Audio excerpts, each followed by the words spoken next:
Imaginez un esprit avide de vérité, un chercheur obsessionnel de réponses, mais que se passe-t-il lorsque cette quête se heurte à l'ombre de l'intolérance?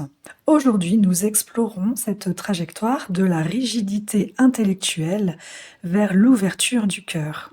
Et pour incarner cette évolution, j'ai choisi aujourd'hui le docteur Gregory House de la série Dr House, un médecin brillant, cynique et souvent intolérant, dont le voyage illustre parfaitement cette clé génétique. On commence avec l'ombre de l'intolérance quand l'esprit devient un mur. House, c'est l'intellect absolu. Il dissèque, il déduit, il détruit. Mais sous cette apparente maîtrise, il incarne à merveille la nature répressive apathique de la clé génétique numéro 4, c'est-à-dire que tout ce qui ne l'intéresse pas est rejeté d'un revers de la main. Et sa nature réactive, pinailleuse. Il coupe les cheveux en quatre et traque chaque incohérence avec un acharnement acerbe. Prenons cette scène iconique, Dr House face à un patient religieux. Le patient croit que sa guérison viendra de Dieu et House rétorque, sarcastique, que Dieu s'occupe des fusions de galaxies et pas de son foie, mais que s'il préfère prier au lieu de prendre ses médocs, il pourra lui commander un cercueil avec un crucifix gravé dessus. Comme toute victime de cette clé génétique, House est esclave d'un besoin constant de réponse. Il ne supporte pas l'incertitude et impose son raisonnement comme une vérité absolue. Il ne supporte pas l'erreur ni la faiblesse des autres. En ce qui concerne le don de la compréhension, on voit que House, malgré lui, est sur un chemin initiatique.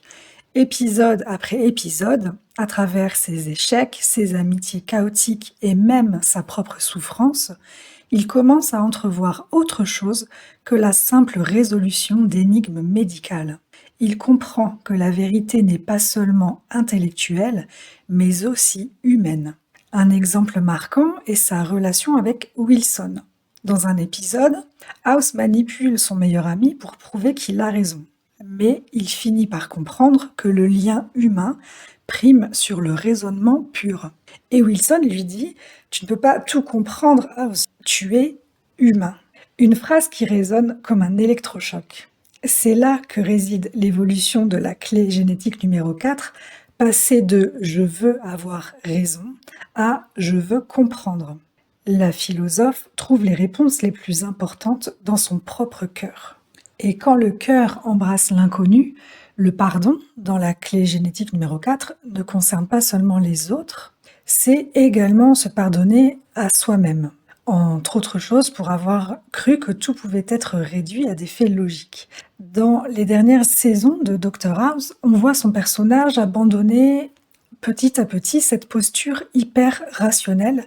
On le voit accepter l'incertitude, on le voit commencer à cesser de lutter contre ce qu'il ne comprend pas totalement.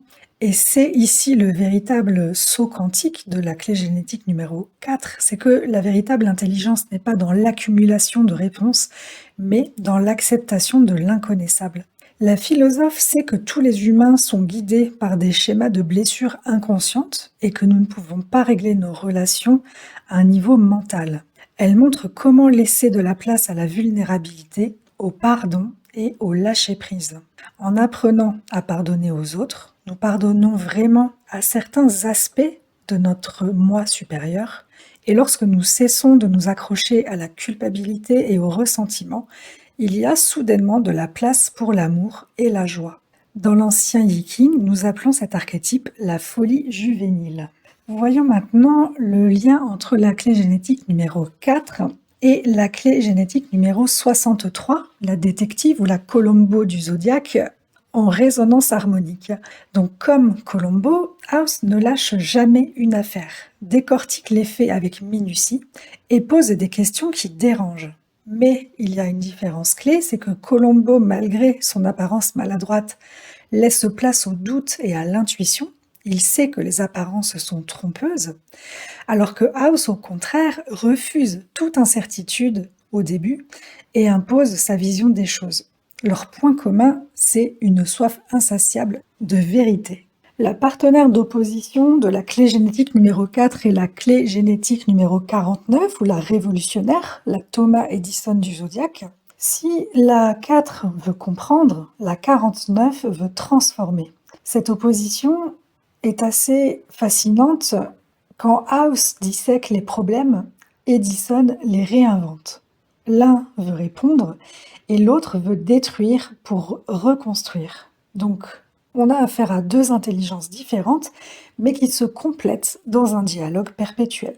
Alors, si vous vous reconnaissez dans cette quête de vérité absolue, souvenez-vous, la plus grande compréhension n'est pas d'avoir raison, mais d'accueillir l'inconnu avec sagesse.